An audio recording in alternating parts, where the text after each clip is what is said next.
Oh, wait, you're listening? Okay. All right. Okay. All right. You're listening to Radiolab. Radio from WNYC. See? Yep. Okay. All right. 3, 2, 1. Hey, I'm Latif Nasser. I'm Lulu Miller. This is Radiolab. Today we've got a mashup of two stories.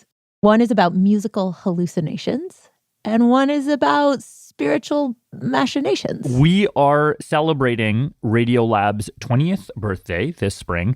And, you know, when you are celebrating your birthday, sometimes you just like bust out the old photo albums and look at, you know, baby pictures and pictures of awkward haircuts and stuff like that. And this is our version of that. Our editor Soren asked us to dredge up our first ever Radiolab stories, Lulu and mine. And not only our first ever Radiolab stories, our first ever radio stories.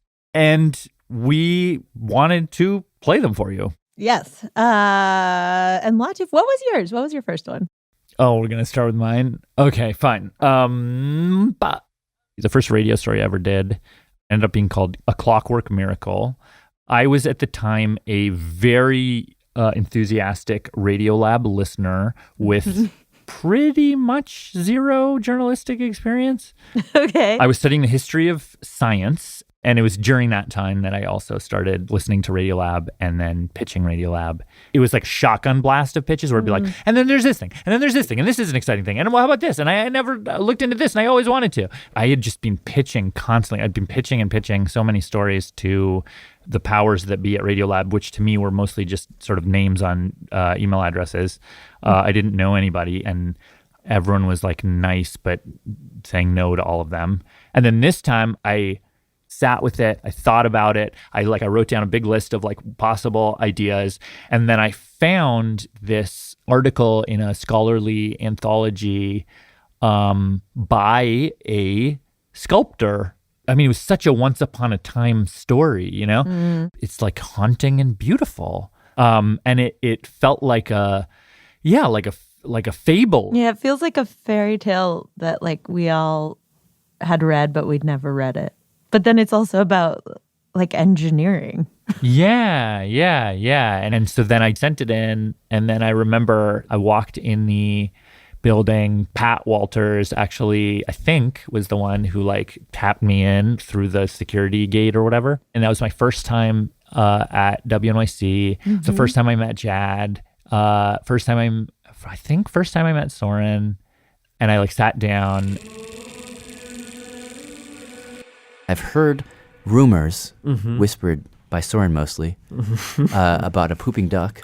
So the pooping duck is really famous, actually. The duck wasn't really eating and pooping, but they had like a store of like pre-pooped duck poop. I don't know what it was. It looked like duck poop, maybe. And you would feed this robot duck and then watch it actually poop? Oh, I mean, all you see sort of this in and this out. And people believed it? People thought this was a pooping duck. And so we talked about a bunch of these ancient robots, and most of them were kind of funny. But then he told us about one in particular that was... Actually, it was kind of haunting. Yeah, it's not poopy at all. So the year is 1562. This is 450 years ago. Not so long after Columbus. Yep. Ferdinand and Isabella are dead, and there's a new king of Spain. Philip, yeah, and he has a son. The 17-year-old crown prince, his name's Don Carlos. And one day, he's in the royal lodgings. He's walking down a flight of stairs. He trips, he falls, he bashes his head against a door near the bottom of the stairs. This is the crown prince, you say? The crown prince of Spain. So this is a national calamity. It is a national calamity because he's the heir apparent, right? So well, at first it doesn't look like it's such a bad injury. He's still conscious, but then his head starts to swell to this kind of crazy size. He becomes delirious and feverish. He's struck blind. Ooh. And so at this point, the king comes, right? This is King Philip II. So he is at this time, he is the most powerful man in the world, right? So he basically controls all of the Americas. He controls much of Europe. The Philippines is named after him. He was tight with the Pope. At this time, the Pope and the king were kind of like, BFF. Yeah. So the whole Spanish court is going nuts. Across the country, people are seeing this, reading this as a kind of sign that God's very angry, right? And so they're fasting, they're doing these kinds of prayer processions, things like this. And according to Latif, the king calls all the best doctors in Europe to come to Spain to help his son.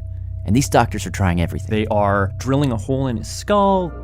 To relieve the pressure? To relieve the pressure. They are bleeding him and blistering him, and they are purging him to the extent that he has like 20 bowel movements within just like a certain few hours. They're like smearing all over the wound. They're smearing like turpentine and honey. And poor Don Carlos. But even after all of this, they sort of look at each other, they look at him, and it's kind of like, he's gonna die. So he's dying? Yeah, he's basically on his deathbed.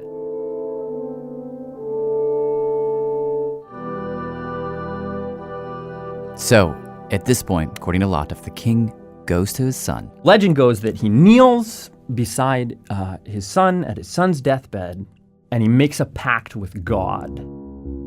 The pact is, if you help me, if you heal my son, if you do this miracle for me, I'll do a miracle for you. Wow, that's quite hubristic of a human being to say to God. Well, let's also remember that he's the most powerful man in the world at this point. He is a god among men, really. Yeah, hubristic or not, this is what he says. Yeah, okay. All of a sudden, his son just gets better. Really? Within a week, he can see again. Within a month, it's as if he didn't fall at all. He just pops right back up? Yeah. And King Philip must have thought, well, my God, this is exactly, amazing. My God. It's probably exactly what he thought. And when his son can finally speak, he says to him, Dad, the weirdest thing happened when I was out. I had this dream. Oh, that's a great story. This is Elizabeth King. I'm an artist and a professor in the sculpture department at Virginia Commonwealth University. And she's actually the one that hooked Latif on the story. Yep. In any case, the dream. There are documents of Don Carlo next morning saying that he had had a dream. This vision that a figure in a Franciscan habit, shaved head, sharp nose, this marvelous monk entered his room and approached his deathbed holding a cross and basically told him, you're going to be fine. And that's quite well documented. Apparently there was a witness in the room. In the sick room with him that night. Who overheard the prince talking to a ghost, sort of mumbling things in his delirium. So, Don Carlos has this dream. Suddenly he's fine.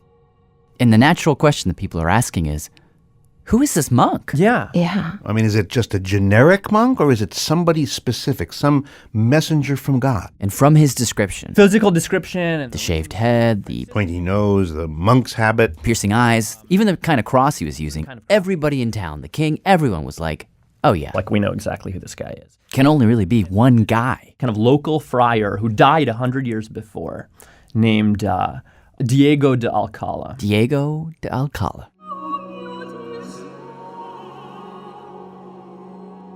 Who's he? He is a local holy figure whose corpse was associated with a number of documented miracles. In fact, this guy was so holy in this town. Mm-hmm. Actually, not just in the town. You want to know something? There's a bit of trivia. Ever heard of San Diego?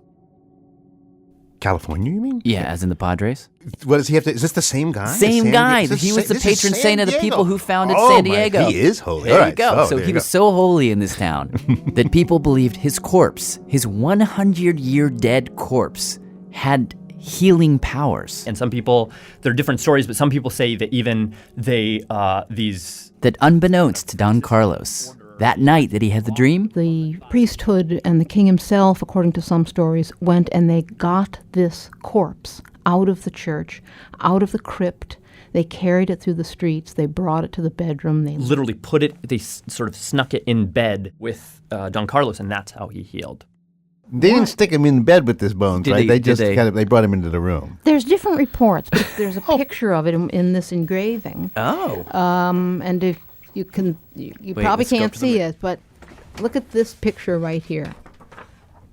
She had a copy of roughly a 16th century woodcut showing you this scene. where you could kind of see Oh, wait, so they're oh my God, he's in bed. over the bed. He's in bed. the two men in bed together. One guy who's alive barely, and another guy who's been dead 100 years. Well, they could be just laying him down. Okay. They could be, Yeah, it was we're caught in the seeing it- middle. We're seeing it a great Meanwhile, back to our story. You got Philip II, who has asked God for a miracle. God came through this monk, and now Philip II is like, uh-oh. I got to deliver. King Philip is on the hook.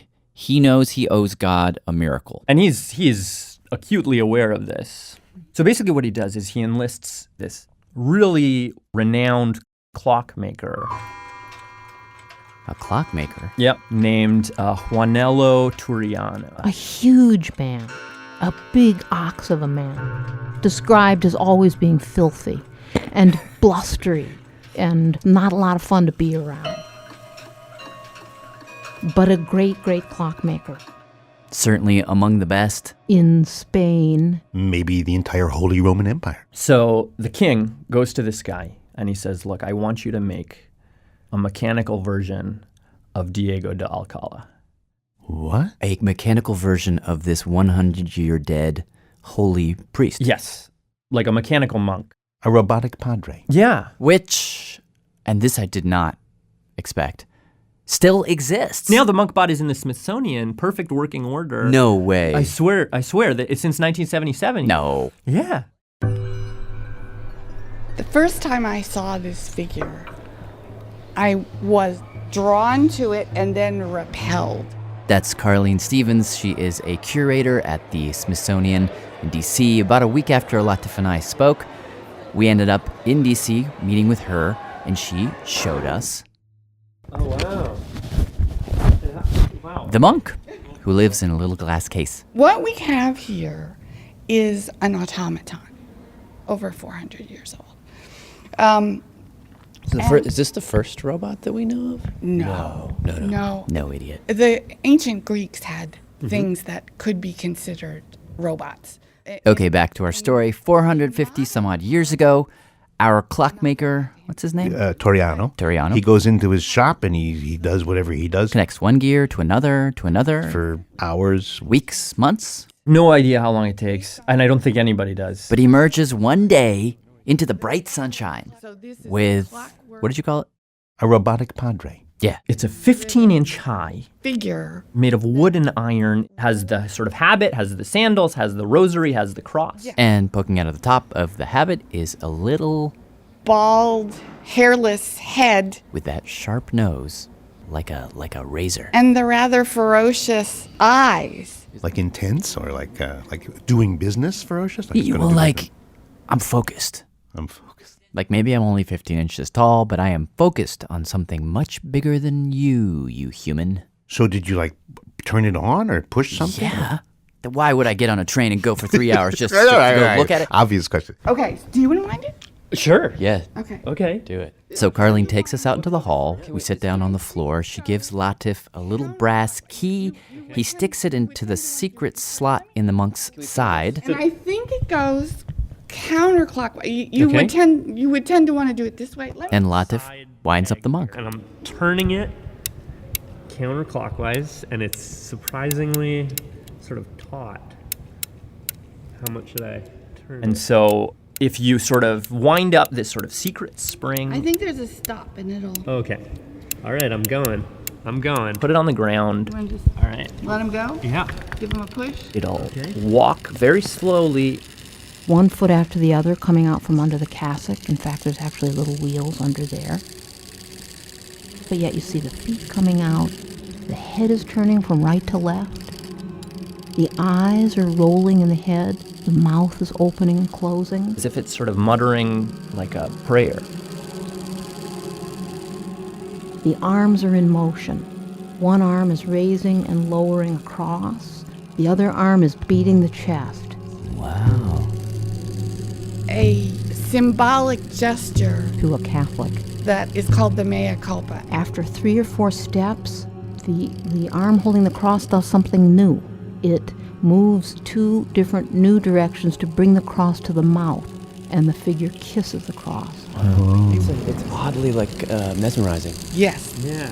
Yeah. The next thing it's doing is that it's turning and moving in a different direction, and then walking its paces and kissing the cross. As we watched it, it turned once, then twice, then 3 times, 4 times, and then it got back to where it started. So if you imagine a table with a number of people sitting around it, probably it's going to sort of, at one point or another, head for you, and then turn away and head for someone else, and then turn away.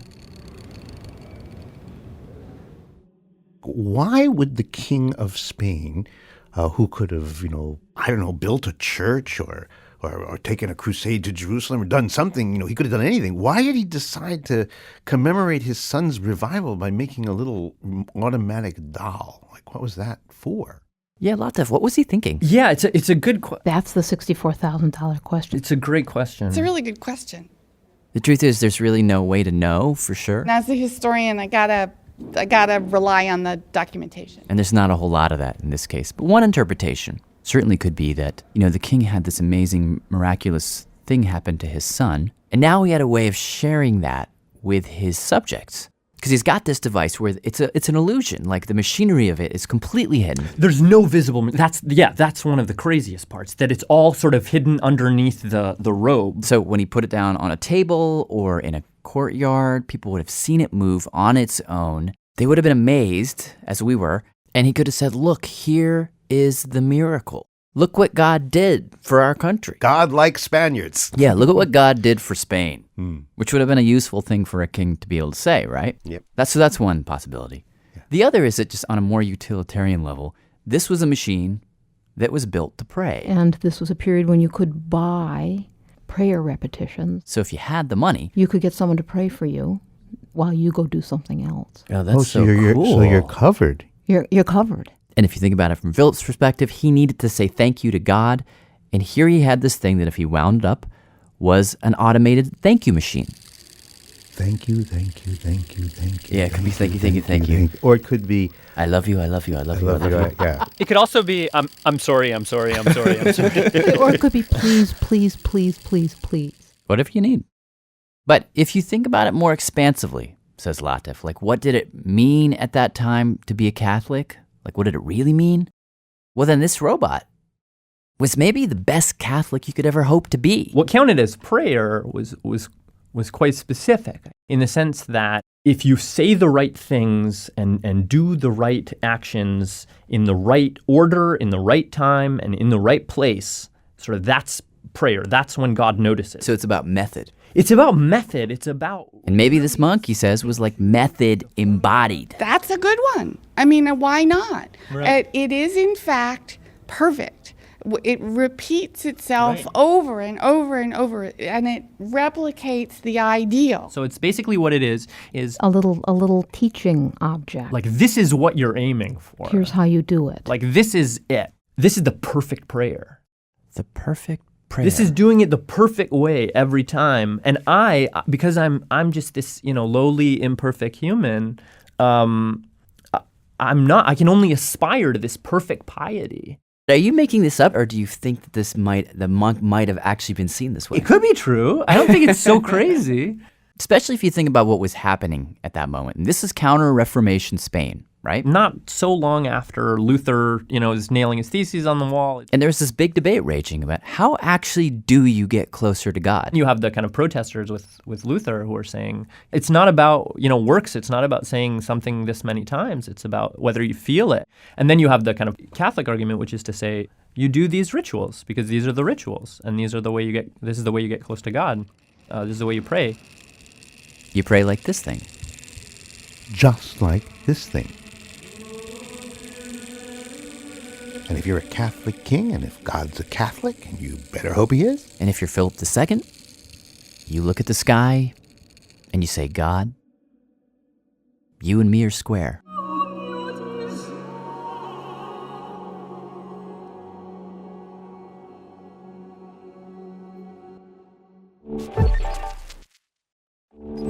Okay, now this is so satisfying. I didn't want to go first, but now I'm glad I did because I get to turn the table. Turn the tables. That's funny in that expression. Because the story is musical?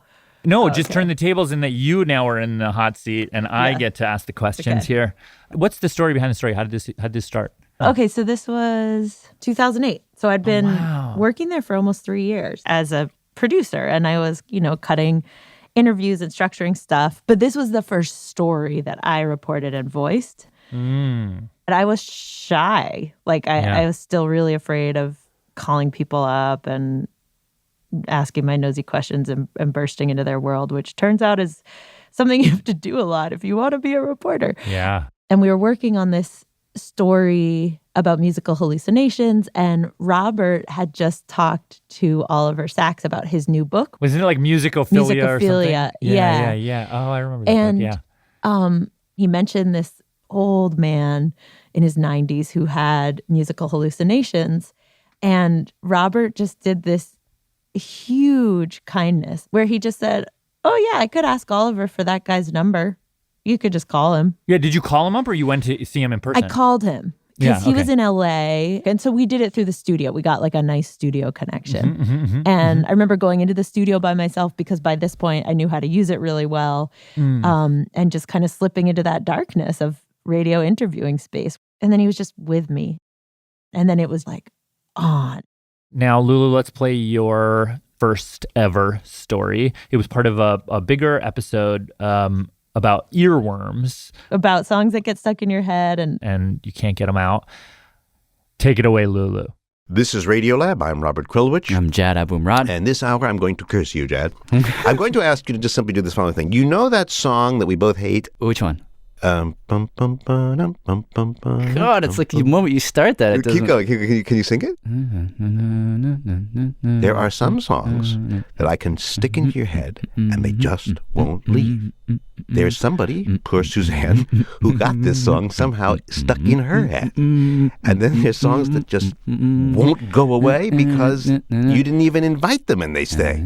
This is an hour on the music in our heads. Where does the songs come from? Why do they stay? A whole hour without Suzanne Vega. Thankfully. On Radiolab. Let me ask you a question, though, to get us started here. When a song gets stuck in your head, do you have one in there right now by any chance? Oliver, the Broadway show tune. Of course. What does it sound like when it's in there? What does it sound like? Yeah. Oh. No, but just think, before you answer, just think, what does it really sound like? Describe it musically. Well, well, it's funny that you mentioned this. It doesn't actually. I don't hear any musicians. Like, is it loud? No, it's nothing. It's not loud. Does it have like a location? No. Timbre? No, it just has a melody, a vague, foggy, like a shadowy melody. Yes, right? Exactly. Okay, well, so that's our starting point. You know, most of us get a song in our head. It's kind of like what you described, vague. But there are people who, when they get songs stuck in their head, it's a whole. It's a whole different experience. It is not vague. In fact, they wish it were vague. They wish it were a shadow. And you'll know what I mean in a second. Let me introduce you to someone. Mary had a little lamb, little lamb, little lamb. Always has songs running through his head. Everywhere that Mary went, the lamb was sure to go. He's plagued by them, actually. And he spoke with our producer, Lulu Miller. And so that was going through your head just now, or? That's right. Mary had a little lamb. Over and over again. You know, let me have you just introduce yourself really quick. Oh, my name is Leo Rangell, and I'm not young. I just had my 94th birthday. I've been in L.A. since I was in the war, World War II. Leo's a psychoanalyst. Oh, yeah. I'm still in practice. So he finds everything that's been going on in his own head sort of intriguing, like from a professional standpoint. I'm trying to think, what the hell am I doing? Anyway, this whole thing started for him about 12 years ago. He had just had major heart surgery, and he wakes up in his hospital bed. Oh, I wake up in the ICU, and almost as soon as I'm conscious, outside my hospital window, I hear music. And it was distant. It sounded funereal, like hymns. I hear these songs, I look out the window, I think, geez, a rabbi is out there. I say to my kids, I casually say, hey, there's a rabbi out there singing. They said, what do you mean? So I said, there must be a rabbi school, and he must be teaching young people how to be rabbis. And the kids looked at each other. Because they weren't hearing anything. But at that moment, that didn't matter to Leo because the music was so loud and vivid to him, so totally coming through that window that... I dismissed them as, oh, well, they could have their opinion if they want. I didn't think anything of it. And then the rest of the week in the hospital, I'm getting better and better. And as I get better, the music changes.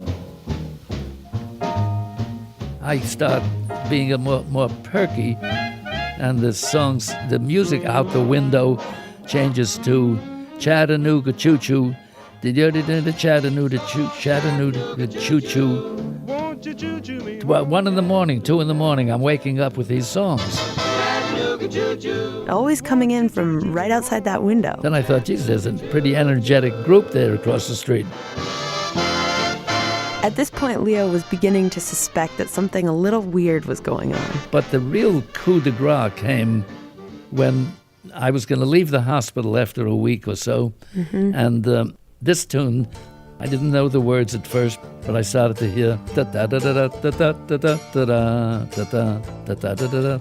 And as he packed up, signed out of the hospital, and got into his car, I was reflecting. That's when it hit him. I still was hearing the song. The song was still coming from outside a window, but now the scenery was moving. I thought it was related to the hospital and to the thing across the street. Here I am in the car listening to this. And that's when the lyrics appeared. Finally the words come, when Johnny goes marching home again, hurrah, hurrah. He couldn't ignore it anymore. Not only was the song following him home, it's like the song was about him. He was the Johnny. The girls will cheer. Marching home, coming home from the hospital. I realized I am listening to me. I am listening to me. Okay, is he really, though? I mean, is he really listening to anything? Or does he just think he's hearing something? Well, there's nothing out there for him to hear. Right, so. but from the inside, is his brain actually hearing music? Well, lucky for us, there's a professor in England who had the exact same question. I called him up. Hello. Hi, can I speak to Professor Griffith, please? Speaking. Tim Griffith is his name. He is a professor of cognitive neurology at Newcastle University. Here's what he did. He took 35 people who were like Leo, who claimed to be hallucinating music. Yeah. And he scanned their brains. Very simple experiment. I just put people in a scanner and said, what are you hearing now? What are you hearing now? And when they told him, there, I'm hearing music, that moment he would snap a picture of their brain. Right. Then he took a different group of people who have no hallucinations, played them real music. Actual music. Scanned their brains, and then he compared the pictures. And if you look... They looked virtually identical. If you were to put those in front of me and say one's people hallucinating, the other's people being played music, I wouldn't be able to tell you which was which. Which tells you two things. First, this condition is real. These people are not making it up. And second, this goes way beyond the ordinary experience the rest of us have where we get a song stuck in our head. These people are getting the full hi-fi experience of listening to music. Their entire brain is lit up. The music sounds so convincingly like real-life music. What are you to think when it suddenly appears? That's Diana Deutsch, a psychologist at the University of California, San Diego, who's been collecting emails from hundreds of different people who hallucinate music. One person described it in the following way. He said, imagine that you were at a rock concert standing right by a loudspeaker. Well, it's louder than that. At the beginning, when I didn't know what was going to happen, I thought it was going to take over my mind. It started interfering with sleep. It's the adjacent Topeka and the Santa Fe. Like all night. Oh. I got mad. I used to say, stop it already. Stop it. Cut it out. Come on, enough. But you're never free. I thought I'd never sleep again. That was the low point. I thought, I've got to get help for this. At what point did you bring it up with doctors? Oh, the doctors were completely impotent. To this day, they roll their eyes when I tell them about it. One doctor told him that maybe it was the fillings in his teeth picking up the radio. Okay, I hoped it was. Right. But it wasn't. It continued forever. Nothing he could do could make it stop. I don't have an off button. It's like there was a jukebox in his head run by an evil gremlin. And the worst part, the gremlin would mess with the tempo. Like...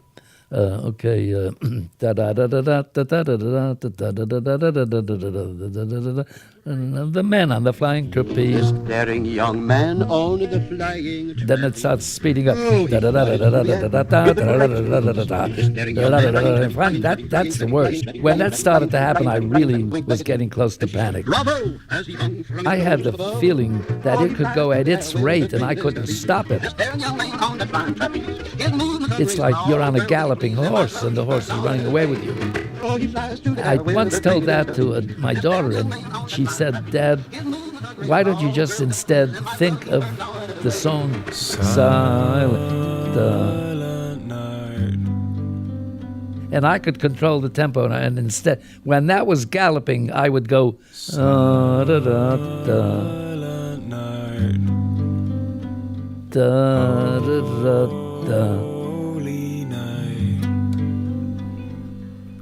And immediately I'm completely relaxed.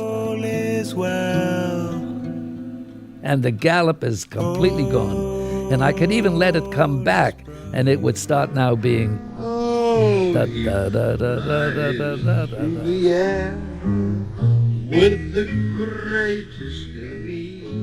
And that was no longer ever a problem of the tempo running away with me. Okay, so let's just assume that Leo is not crazy. I never thought I was psychotic. Never, never. Because most people, it turns out, with this condition are not crazy. There's nothing else wrong with them. According to Diana Deutsch. So then the question becomes, how can a person who is otherwise sane hallucinate to such a crazy degree?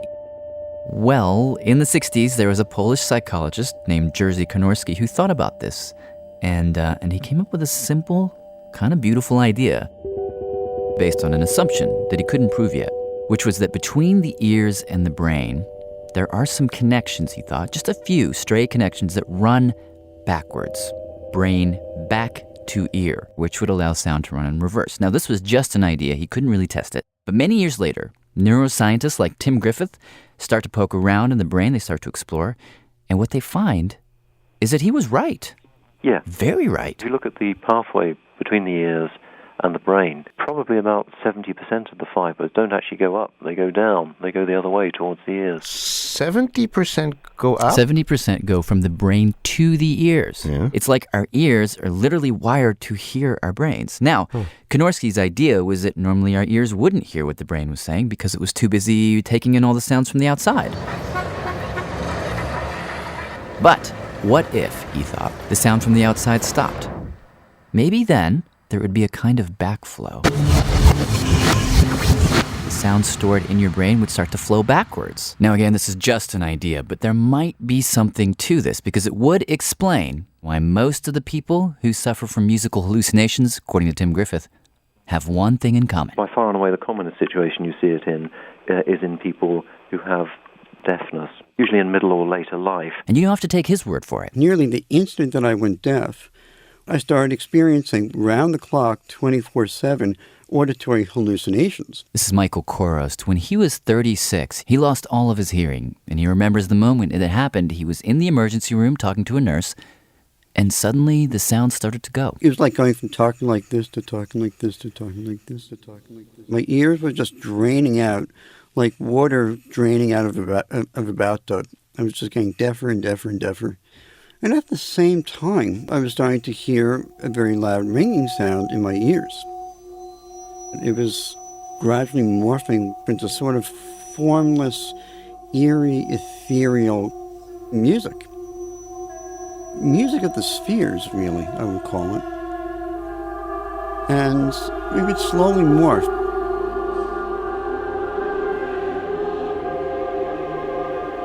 Into some version of the Ave Maria.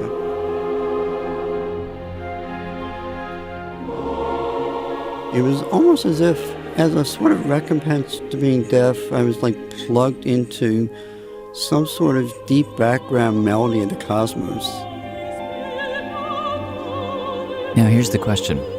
What would happen if Michael suddenly got his hearing back? Well, a couple of months later, Michael got a cochlear implant installed. This is a little chip that's put into his brain which promised to return at least part of his hearing. And he says when the doctors turned it on, the moment, he says, they turned it on, the sounds from the world came rushing in, and the music stopped. stopped cold, just went away almost instantaneously. There you go. Well, but I happen to know a woman who had a very, very different experience. What do you mean? She had the same problem. She went deaf. She started hearing music. What kind of music was it? Hymns, spirituals, patriotic songs. Her name, it's not actually her real name, it's Cheryl C. is what we're going to call her. She wanted the music in her head to stop, and she'd heard about a patient, like your friend there, who had musical hallucinations, received a cochlear implant, and her hallucinations disappeared. So I wanted to do it. So she did it. She got the implant. She wakes up on the operating table, and I heard the music. It was inside me. Still there. Just was there. I can't stop it. Why in the first case and they're kind of the same situation? They are very much the same. Why would there be that difference? I don't know why there is this difference between them. So I asked Dr. Oliver Sacks, who we often talk to on these questions. How do you explain the difference? As a physician, one sees patients, you ask about their symptoms, they produce their symptoms, but it is equally important to see the relation of the symptoms of the disease to the person themselves, to their identity. He's discovered over the years that the problem as expressed in the patient is partly a disease. I mean, the person is sick or in trouble in some way. At the same time, the disease is reflecting something about the person in front of him. One sees an interaction and a liaison, a collusion, a collision, I don't know what word to use, between the self and a symptom. And sometimes it can come out so strangely. For example, there's a patient he has who was a Jewish kid. He was a Jewish boy who'd grown up in Hamburg in the 1920s and 1930s, and he had been terrified by the Nazi youth. And for some horrible reason, he hallucinated Nazi marching songs. He was tormented. But on the other hand, Oliver told me about an old woman he once met in a nursing home who was haunted by lullabies. One after the other, non-stop. But see, she was an orphan. Her father died before she was born, and her mother before she was 5. Orphaned, alone. She found the songs in her head deeply comforting. The music and the hallucinations, in fact, seem to be a door into a lost part of childhood. So then the differences between people when music floods into their head, what's going on, says Oliver, is the disease and the person, they're talking to each other. The self can be molded by hallucination, but it can mold them in turn.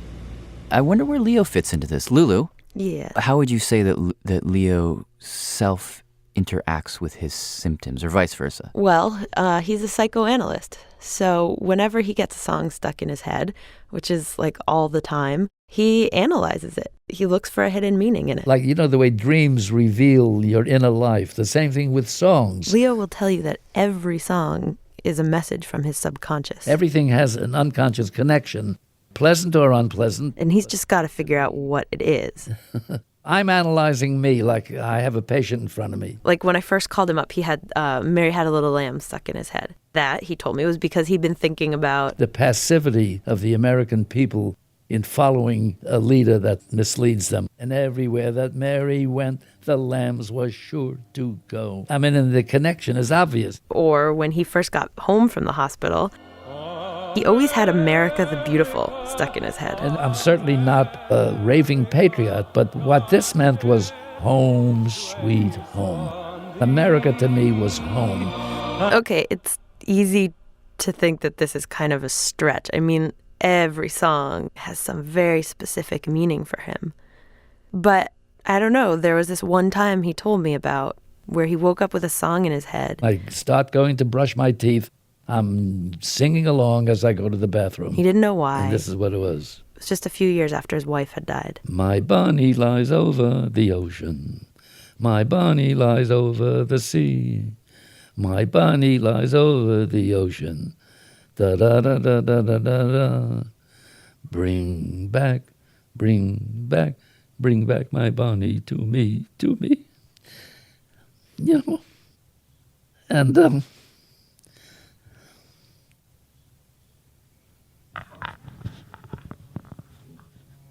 I realized when I thought, why am I singing that song? And then suddenly I realized it was our wedding anniversary. That week, it was one of our major anniversaries. You know, that song can kill me when I hear it. Even so, he told me that when that song comes, he doesn't want it to go. I found that when the song disappeared, I didn't want it to disappear. It's now been over a decade of hallucinating music for Leo. And he found that at some point, the music switched. It went from intruder to friend. Da-da, da, da-da. Now he looks forward to the songs. Stars and steel guitars. They keep him company. Because often he finds himself alone. In Monterey. It's true that one of the things about being 94 is that when you look at your telephone address book, the half of them are not there anymore. You scratch out the name. And that's not easy. Just Molly and me. And baby makes 3. All happy in my blue heaven. Radiolab's Lulu Miller. Baby reporter Lulu. Muppet baby Lulu. Thanks, Lulu. Yeah, thanks to Leo. Leo has a book out about living with musical hallucinations. It's called Music in the Head, Living at the Brain-Mind Border. And so does Michael Chorost. He's the guy with the cochlear implant. His book is called Rebuilt, My Journey Back to the Hearing World. And special thanks to Oliver Sacks, who basically gave us his Rolodex, and we were able to find all these people and interview them all, thanks to Oliver and Kate Edgar, his assistant.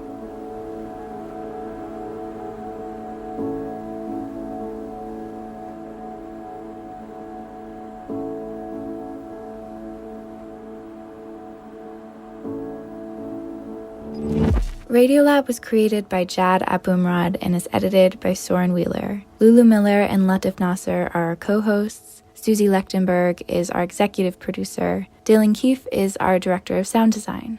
Our staff includes Simon Adler, Jeremy Bloom, Becca Bressler, Rachel Cusick, W. Harry Fortuna, David Gable, Maria Paz Gutierrez, Sindhu Ñanasambindam, Matt Keelty, Annie McEwen, Alex Neeson, Sarah Kari, Anna Rosquet Paz, Ariane Wack, Pat Walters, and Molly Webster, with help from Carolyn McCusker and Sarah Sonbach.